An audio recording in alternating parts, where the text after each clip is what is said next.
Hello दोस्तों, अपने YouTube channel knowledge all type में आप सभी का बहुत बहुत स्वागत है।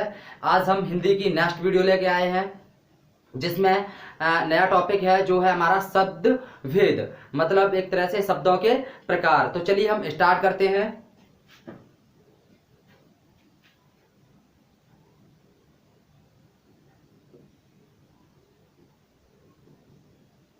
शब्द भेद।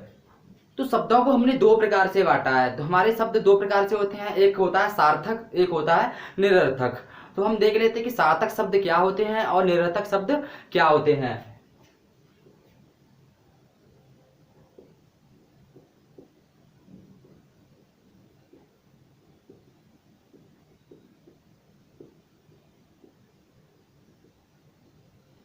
सार्थक और निरर्थक।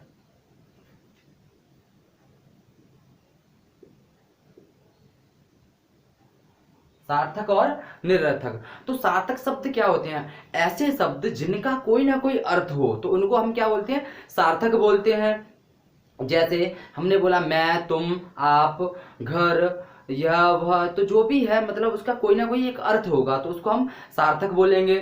और निरर्थक की अगर हम बात करें तो निरर्थक क्या होते हैं?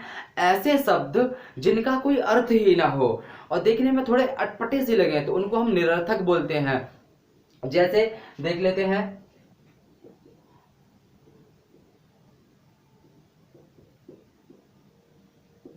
टिक टिक, यह एक निरर्थक शब्द है, इसका कोई भी अर्थ नहीं है। ठीक है।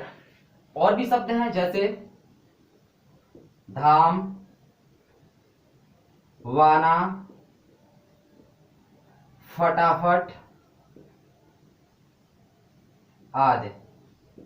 मतलब इसके बहुत सारे ऐसे शब्द हैं जिनका कोई अर्थ ही नहीं होता, लेकिन फिर भी हम इनको यूज करते हैं और हम देखेंगे कैसे यूज करते हैं। और इनको जो सार्थक होते हैं, सॉरी, जो निरर्थक शब्द हैं वो कैसे सार्थक शब्दों का काम करते हैं।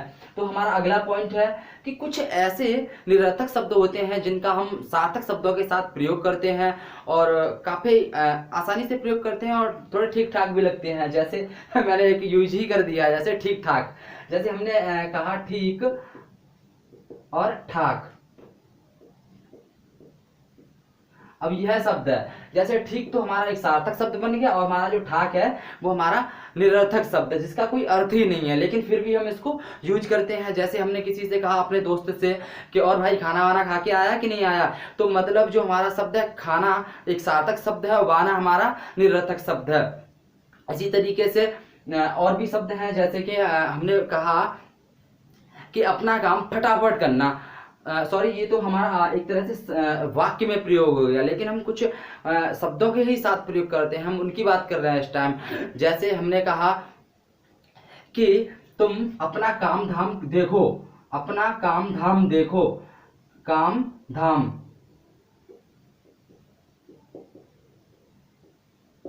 काम के साथ हमने धाम जोड़ दिया। मतलब कुछ ऐसे शब्द जिनका प्रयोग हम सार्थक शब्दों के साथ करते हैं तो वो थोड़े अच्छे भी लगते हैं। ठीक है।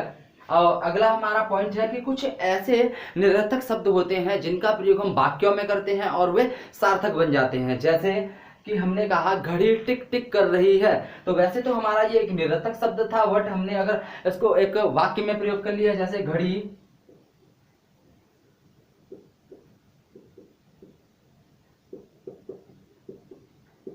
टिक टिक कर रही है, तो हमारा जो ये शब्द है वैसे निरर्थक था, लेकिन जब हमने इसको वाक्य में प्रयोग किया तो ये हमारा सार्थक बन गया। और भी हमारे शब्द हैं, जैसे हमने कहा घंटा टन से बजा, वैसे हमारा ये निरर्थक है, लेकिन जब हमने इसको वाक्य में प्रयोग किया तो ये हमारा सार्थक बन गया, घंटा टन से बजा। तो हम आगे बात करते हैं।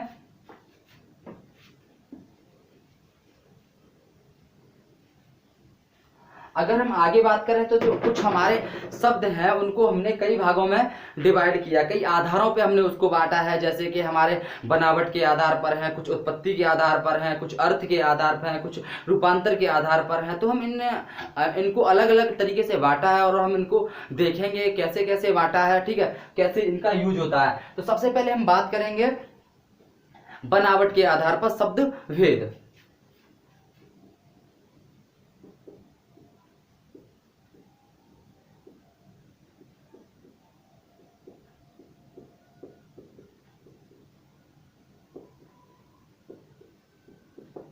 बनावट के आधार पर शब्द भेद, बनावट के आधार पर शब्द भेद, ये हमारे कितने प्रकार के होते हैं? एक तरह से भेद मतलब प्रकार होता है, तो ये हमारे कितने 3 प्रकार के होते हैं। एक तो हमारा होता है,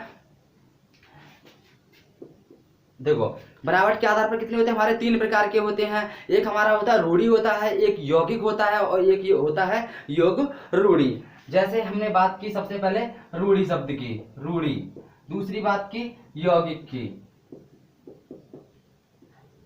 और तीसरा है हमारा योग रूढ़ी। अब हम देख लेते हैं कि रूढ़ी शब्द क्या होते हैं, यौगिक शब्द क्या होते हैं, और योग रूढ़ी शब्द क्या होते हैं। तो सबसे पहले हम बात करेंगे रूढ़ी शब्द की। ऐसे शब्द जो किसी के योग से ना बना हो, वो अपने आप में एक तरह से स्वतंत्र हो, और वो अपना एक शब्द हो, और वो अपना एक अलग अर्थ दे, तो उसको हम रूढ़ी शब्द कहते हैं। जैसे हमने कहा आम, आम, आम हमारा एक रूढ़ी शब्द है, क्योंकि अगर हम आम को 2 भागों में डिवाइड कर देंगे, हमने आ अलग कर दिया, माँ अलग कर दिया, तो इसका कोई एक अर्थ नहीं बन रहा, और ये अपने आप में किसी से, आम किसी से जुड़ के नहीं बना है, अपने आप में एक अलग है। इसी वजह से हम इसको क्या बोलेंगे? रूढ़ी शब्द बोलेंगे।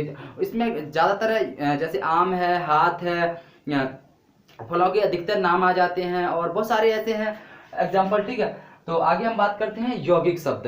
तो यौगिक शब्द क्या होते हैं? ऐसे शब्द जो हमारे 2 शब्दों से मिलकर बने होते हैं, तो उनको हम यौगिक कहते हैं। जैसे जैसे हमने कहा विश्वविद्यालय, विश्वविद्यालय,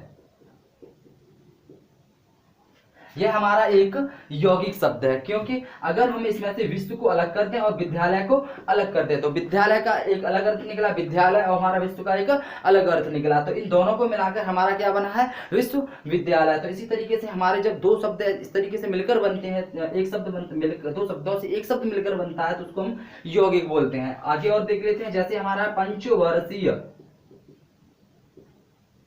पंचवर्षीय, यह इसको भी हम अगर पंच अलग कर दें और वर्षीय अलग कर दें, तो अपने आप में एक अलग हो जाएगा शब्द, ठीक है। तो इसी वजह से ये हमारा क्या होगा? यौगिक शब्द होगा। अब हम बात करते हैं योग रूढ़ी की शब्द। योग रूढ़ी शब्द ऐसे शब्द जो 2 या 2 से अधिक शब्दों से मिलकर बने होते हैं, किंतु उनका जो सामान्य अर्थ होता है उन्हें छोड़कर एक विशेष अर्थ देते हैं, उनको हम योग रूढ़ी शब्द कहते हैं। जैसे एग्जाम्पल देख लेते हैं, जैसे हमने कहा कि पंकज, पंकज हमारा एक योग रूढ़ी शब्द है, क्योंकि ये जो 2 शब्दों से मिलकर बना है, या 2 वाक्यों से मिलकर बना है, हालांकि 2 शब्दों से ही मिलकर बना है। जैसे कि हमारा हमने बोला पंक, पंक मतलब होता है हमारा कीचड़, और प्लस हमारा ज मतलब होता है उत्पत्ति, ठीक है। कीचड़, उत्पत्ति, पंख मतलब कीचड़, और उत्पत्ति, ज मतलब उत्पत्ति, ठीक है। अब होता क्या है इसमें कि हमें पता है कि हाँ, जो कमल होता है वो कीचड़ में उत्पन्न होता है, तो इस वजह से उसको हम पंकज बोलते हैं। तो भाई कीचड़ में तो और भी चीजें उत्पन्न होती हैं, तो उसको हम पंकज क्यों नहीं बोलते? जैसे हमारी मान के चलो सिंगाड़ा भी कीचड़ में तैयार हो जाता है, तो हमारी जौंक भी कीचड़ में हो जाती है, शैवाल जिसको हम ब्लू ग्रीन एल्गी होते हैं, तो वो भी हमारे कीचड़ में तैयार होते हैं, उनको क्यों नहीं बोलते? तो हमारा इसका एक विशेष अर्थ निकला पंकज, ठीक है। अगला हम देख लेते हैं, जैसे कि जलद, सेम इसी की तरीके से है जलद। जलद मतलब कहते हैं जो जल देता है, उसको हम जलद कहते हैं। तो जल तो हमें टेबल भी देता है, कोई मनुष्य भी दे सकता है, किसी तालाब से भी ले सकते हैं, लेकिन फिर हम उनको जलद क्यों नहीं कहते? केवल हम बादल को ही जलद क्यों कहते हैं? तो ये हमारा एक विशेष अर्थ है। तो यही हमारे योग रूढ़ी शब्द होते हैं। तो आगे हम बात करते हैं, अब तक हमने देख लिया बनावट के आधार पर, तो इसके बाद हम बात करेंगे उत्पत्ति के आधार पर शब्द भेद।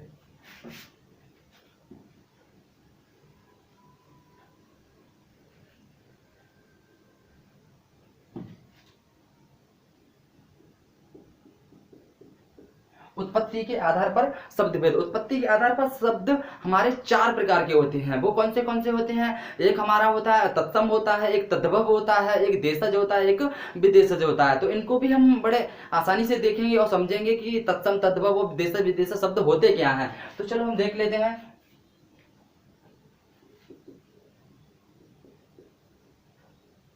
तत्सम, तद्भव, देशज और विदेशी शब्द। ठीक है, अब हम देखेंगे तत्सम कौन से होते हैं, तद्भव कौन से, देशज विदेशी कौन से होते हैं। अगर हम बात करें तत्सम की, तो ऐसे शब्द जो संस्कृत के हैं लेकिन हिंदी भाषा में हम सीधे के सीधे प्रयोग कर लेते हैं, उनको हम तत्सम बोलते हैं। जैसे हमारा आम्र,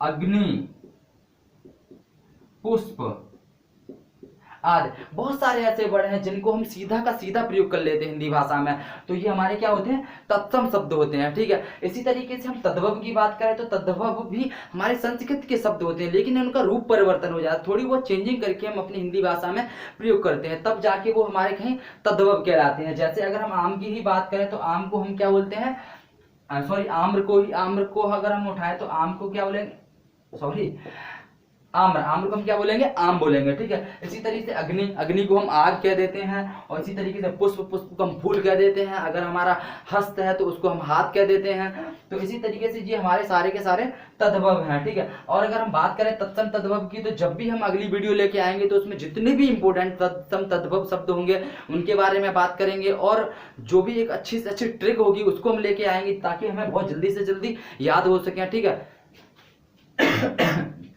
अब हम बात करते हैं देशज और विदेशी शब्दों की। तो देशज शब्द के अंश होते हैं ऐसे शब्द जिनका हमें यही पता नहीं है कि ये किस भाषा से लिए गए हैं और हम उनको अपनी हिंदी भाषा में प्रयोग करते हैं, तो उनको हम देशज शब्द कहते हैं। जैसे एग्जांपल में देख लेते हैं, हमारा है एक तेंदुआ, खिड़की, डिब्बा आदि। बहुत सारे ऐसे शब्द हैं जिनका प्रयोग हम करते हैं लेकिन हमें ये पता नहीं है ये किस भाषा से लिए गए हैं, इसी वजह से हम उनको क्या बोलते हैं? देशज शब्द कहते हैं। ठीक है, तो समझ आ गया होगा। अब हम बात करते हैं विदेशी शब्दों की। तो ऐसे शब्द जो विदेशी भाषाओं से लिए गए हैं और ज्यों के त्यों या फिर उनको रूप परिवर्तित करके हम अपनी हिंदी भाषा में प्रयोग करते हैं, तो उन शब्दों को हम क्या कहते हैं? विदेशी शब्द कहते हैं। जैसे हम बात करें तो कौन सी भाषा, तो ऐसी बहुत सारी भाषा है जहां से इन शब्दों को लिया गया है। जैसे कि हम बात करें फारसी, अरबी, तुर्की, अंग्रेजी, फ्रेंच, चीनी,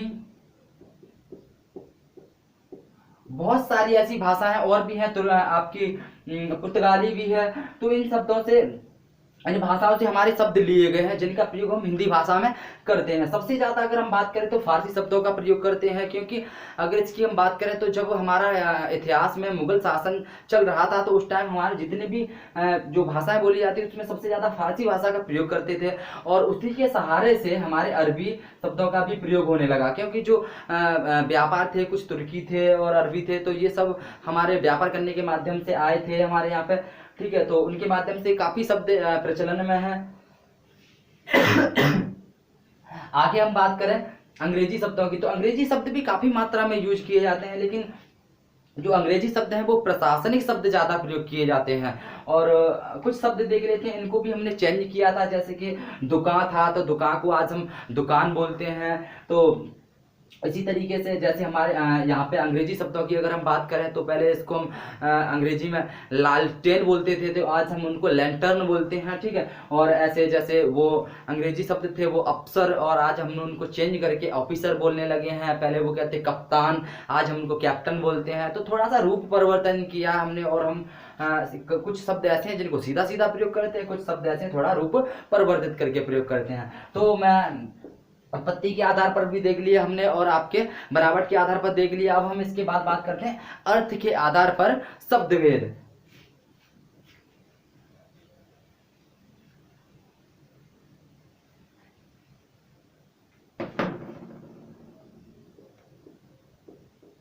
अर्थ के आधार पर शब्द भेद। तो अर्थ के आधार पर शब्द भेद भी हमारे कितने होते हैं, सॉरी 3 होते हैं, 3। अर्थ के आधार पर शब्द भेद हमारे 3 होते हैं। वे कौन से होते हैं? एक हमारा होता है वाचक, दूसरा होता है लाक्षणिक, और तीसरा होता है व्यंजक। इस तरीके से भी लिख सकते हैं और आप इस तरीके से भी लिख सकते हैं, व्यंजक। ठीक है, अगर हम बात करें वाचक, लाक्षणिक और व्यंजक शब्दों की, तो ये होते कौन से हैं या किससे बोलते हैं? तो वाचक शब्द तो सेम उसी के तरीके से है जो पिछला हमने देख लिए हैं। जैसे रूढ़ी शब्द था, उसका भी एक अर्थ निकलता था, उसी तरीके से जो वाचक होता है इसका भी कोई एक अर्थ होता है। मतलब हम अर्थ के हिसाब से वाचक शब्द बोलते हैं जिसका कोई ना कोई अर्थ जरूर निकले, लेकिन उसमें होता क्या है कि कुछ ना कुछ अलग था। मतलब कोई भी जो शब्द है वो अपना एक स्वतंत्र था, इसमें ऐसा नहीं है। अगर आप जोड़ के भी अगर बोलना चाहे बोल सकते हैं, और बस उसका एक अर्थ निकलना चाहिए। जैसे कि हमारा घर है, नगर है, सड़क है, तो यही आपके एग्जाम्पल है वाचक शब्दों के। और हम बात करते हैं लाक्षणिक शब्द क्या होते हैं, तो ऐसे शब्द जिनके हम लक्षण देख के प्रयोग करते हैं। जैसे कोई भी सामने एक्टिविटी चल रही है और उसके लक्षणों के हिसाब से हमने शब्द का प्रयोग कर दिया, तो उन्हें हम लाक्षणिक कहते हैं। जैसे कि चाहे आपका दोस्त हो, छोटा भाई हो, या आपका कोई भी हो, संबंधी हो, कुछ ऐसी हरकत कर रहा है कि हमने उससे कह दिया क्या तुम पूरे पक्के गधे रहोगे, तो इसका मतलब ये तो है नहीं कि वो गधा हो, हमने उसके लक्षण या बेवकूफी देख के ही तो बताया, कहा है, उसके शब्द का प्रयोग किया है, क्या तुम पूरे पक्के गधे रहोगे।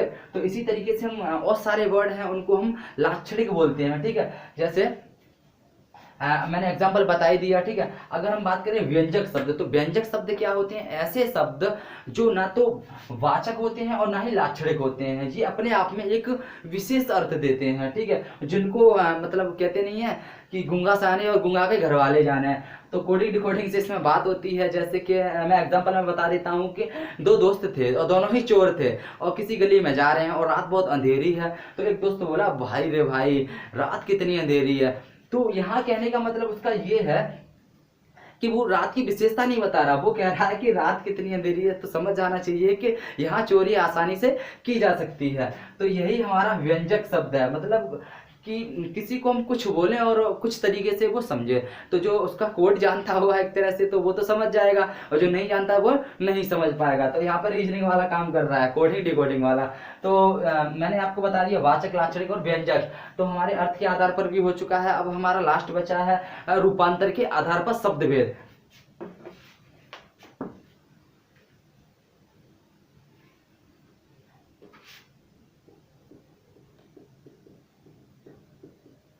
रूपांतर के आधार पर शब्द भेद, तो इनको भी हमने कितने भागों में डिवाइड किया? इनको हमने 2 भागों में डिवाइड किया। एक हमारे होते हैं अबकारी और एक होते हैं हमारे विकारी। तो हम सबसे पहले इधर से लेते हैं विकारी, और एक होता है अबकारी। इनको हमने 2 भागों में डिवाइड किया। अब हम देखेंगे विकारी शब्द क्या होते हैं और अविकारी शब्द क्या होते हैं, और थोड़ा सा मैं और इसमें भी डिवाइड कर दूं तो विकारी शब्दों को हमने कितने भागों में? 4 भागों में डिवाइड किया। एक हमारा संज्ञा, सर्वनाम, क्रिया,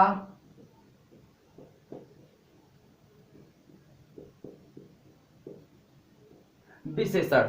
ठीक है, और इनको भी हमने 4 भागों में डिवाइड किया। जैसे सबसे पहले हम बात करेंगे क्रिया विशेषण,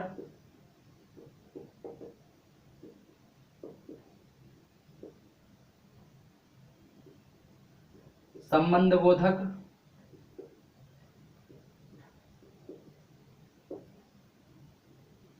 समुच्चय बोधक,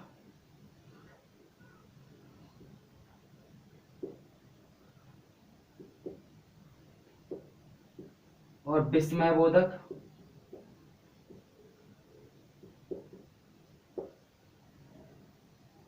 इसे हम अव्यय भी बोलते हैं, अव्यय।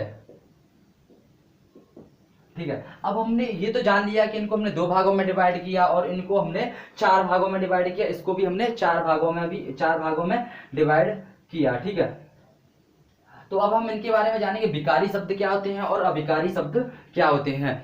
तो विकारी शब्द ऐसे शब्द जो लिंग, कारक या वचन, इनका प्रयोग करने से अगर उनका उनमें परिवर्तन हो जाए तो उनको हम विकारी शब्द कहते हैं। ठीक है, विकारी। जैसे कि एग्जाम्पल हम ले लेते हैं, हमने कहा घोड़ा, और तो घोड़े को अगर घोड़ा का अगर हमने उसको बहुवचन कर दिया, उसका वचन लगा दी, घोड़े कर दिया, तो उसका विकार चेंज हो गया, क्योंकि एक घोड़ा था और बहुत सारे घोड़े हो जाएंगे तो एक तरह से विकार चेंज हो गया, तो हम इनको विकारी कहेंगे। और जब विकारी शब्द कौन से होते हैं, तो ऐसे शब्द जिनमें लिंग, वचन या कारक किसी का भी प्रयोग कर लो और उनमें कोई भी डिफरेंट ना आए, मतलब चेंजिंग ना आए, तो हम उसको अभिकारी शब्द कहेंगे। जैसे कि अगर हम बात करें, हमने कहा बहुत, तो बहुत हमारा एक अभिकारी शब्द हो गया। बहुत है, ऊपर, नीचे, दाएं दाएं बाएं, बहुत सारे ऐसे शब्द हैं। जब हम इनके बारे में जब डिटेल से देखेंगे तब हम इनके बारे में सब कुछ बताएंगे। ठीक है, तो मैं बस समझाने के लिए बता रहा हूँ। ये आपके अभिकारी शब्द होते हैं जिनमें हम अगर जैसे मान लो हमने कहा बहुत है, तो बहुत को अगर हमने बहुतों कहा तो नहीं सूट कर रहा, तो मतलब ये हमारा एक तरह से अभिकारी शब्द हो गया। ठीक है, अभिकारी, इसको हम अव्यय भी बोलते हैं। कहीं कहीं भी कहीं कहीं आपका यह अव्यय लिखा होगा। ठीक है, अब हम बात करते हैं संज्ञा और सर्वनाम की। तो संज्ञा, सर्वनाम, क्रिया, विशेषण, तो जब हम अगली नेक्स्ट वीडियो देखेंगे तो उसमें संज्ञा, सर्वनाम, क्रिया, विशेषण, तो दो दो क्रम करके पढ़ेंगे। एक में देखेंगे हम संज्ञा सर्वनाम, दूसरे में क्रिया और विशेषण के बारे में देखेंगे। या फिर वो तो टाइम बताएगा, क्योंकि वीडियो का टाइम भी थोड़ा मैनेज करना पड़ता है, ज़्यादा लंबा वीडियो हो जाता है तो थोड़ा अच्छा नहीं लगता। ठीक है, अब हम बात करते हैं क्रिया विशेषण है, संबंध बोधक है, समुच्चय बोधक और विस्मय बोधक। ये अभिकारी के प्रकार होते हैं, इनको भी हमने 4 भागों में डिवाइड किया, इसके बारे में भी हम काफी डिटेल से देखेंगे। ठीक है, तो उम्मीद करता हूं दोस्तों आपको ये हमारा वीडियो अच्छा लगा होगा। अगर अच्छा लगा है तो हमारे चैनल को लाइक करें और हमारे बेल आइकन को प्रेस करें, जिससे कि जो भी नोटिफिकेशन मिले तो आपको वीडियो को लिंक आपके पास पहुंच जाए। ठीक है दोस्तों, तो मैं उम्मीद करता हूं कि यह वीडियो आपको अच्छा लगा होगा और इस वीडियो को ज़्यादा से ज़्यादा शेयर करें ताकि लोग इसका फायदा उठा पाएं। तो मिलते हैं अगली वीडियो में।